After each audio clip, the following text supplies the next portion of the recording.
Ma'am, ito ang thinking ko. Kailan ba nagsimula ito? Ay, yung ano niya.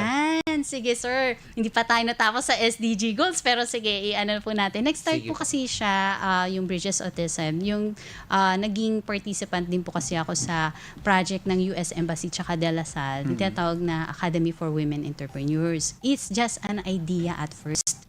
And then yung from that idea, syempre it based dun yun sa karanasan ko, kung ano yung mga challenges ko bilang magulang, kung simula nung paano namin nalaman yung diagnosis, and Yes. then yung aming mga challenges na yung pila sa therapy, yung mga slot, and then kung magkano yung At therapy. saka mahal.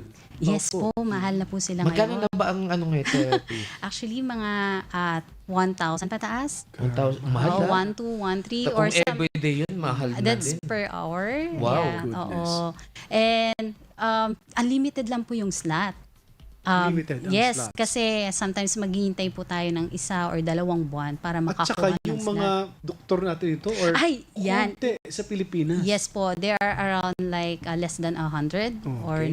99 against 1.2 million na merong autism. Wow. Na Pilipino po. Na Pilipino. Yes, according dami. sa growing pa siya kasi since after the pandemic, since as you are aware, mas dumami sila. So, against, isipin niyo po, kung 100 against sa 1.2 million, paano nila mapupunan yung services nila dun sa mga needs ng bata? Kasi kapag nagpa-assess po tayo sa doktor, hindi lang po siya isang beses.